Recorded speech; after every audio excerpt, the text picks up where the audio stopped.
როგორც არაერთხელ აღვინიშნავს, ახლა პარტიული სამუშაოს უმნიშვნელოვანესი ასპექტი არის სწორედ გარე კომუნიკაცია და ამ თვალსაზრისით რაც უფრო ერთიანი იქნება ოპოზიცია, მით უფრო მწყობრი იქნება ჩვენი გზავნილი და მით უფრო შედეგზე ორიენტირებული, ეს გვაჩვენა მათ შორის პია კაუმას ვიზიტის გაუქმებამ და უვადოდ გადადებამ და ბევრმა სხვა საკითხმა, როგორც არის მათ შორის სანქციების საკითხზე კომუნიკაცია და ასე შემდეგ. რაც შეეხება შიდა სამუშაოს, რომელიც ასევე რა თქმა უნდა გავწიოთ, გარდა იმისა, რომ უნდა ვიყოთ პროტესტის ნაწილი, ასევე უნდა გავაძლიეროთ ჩვენი შიდა სტრუქტურები იმისთვის, რომ მოვემზადოთ ახალი არჩევნებისთვის, იმიტომ რომ ახალი არჩევნები აუცილებლად იქნება და ეს იქნება არჩევნები, რომლითაც დავასრულებთ ივანიშვილის რუსულ მმართველობას და ამისთვის, რა თქმა უნდა, ოპოზიცია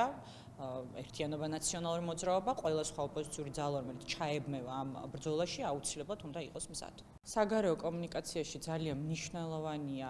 ოპოზიციის ერთიანი გზავნილი, რაც ამ შემთხვევაში აისახა წერილში, რომელიც ჩვენ მივწერეთ ევროსაბჭოს საპარლამენტო ასამბლეის პრეზიდენტს.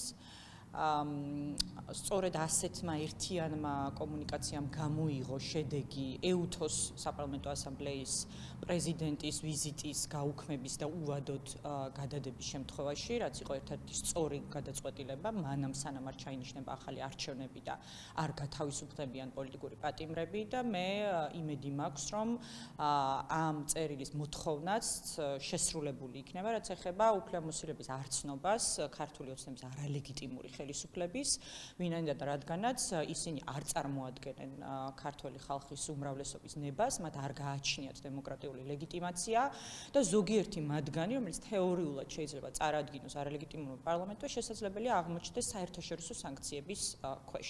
იმ ფონზე, როდესაც ქართული ოცნების არალეგიტიმურ ხელისუფლებას და მის წარმომადგენლებს საერთაშორისო მეგობრები, საქართველოს საერთაშორისო მეგობრები არ ხვდებიან და არ შეხვდებიან და მეტიც ვხედავთ, რომ ამერიკის კონგრესში მიღებულია უკვე არაღიარების აქტის მიღების პროცესია დაწყებული. ამ ფონზე, რა თქმა უნდა, ძალიან მნიშვნელოვანია, რომ ქართველი ხალხის ევროატლანტიკური გზავნილი და ზოგადად ჩვენი საგარეო კომუნიკაცია იყოს ეფექტური და ამ შემთხვევაში ნამდვილად სალომე ზურაბიშვილს ძალიან მნიშვნელოვანი როლი შეუძლია რომ ჰქონდეს. ეს ასევე დამოკიდებული იქნება იმაზე, თუ როგორ განსაზღვრავს ის სამომავლოდ პოლიტიკას, ითამაშებს თუ არა ის ერთგვარ გამაერთიანებლის როლს და მათ შორის საგარეო ასპარეზზე წარსდგებაზე, თუ გადაწყვეტს,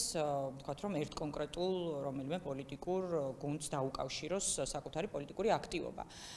ამიტომ ამას დრო გვიჩვენებს, ხოლო მანამდე, რა თქმა უნდა, ძალიან მნიშვნელოვანია, რომ ქართველი ხალხის დემოკრატიული და ლეგიტიმური პროევროპული, ევროატლანტიკური სიტყვა საერთაშორისო ასპარეზზე გავიდეს სწორედ ადამიანით, რომელსაც აქვს ამგვარი ლეგიტიმაცია და ნდობა ქვეყნის შიგნით და ქვეყნის გარეთ.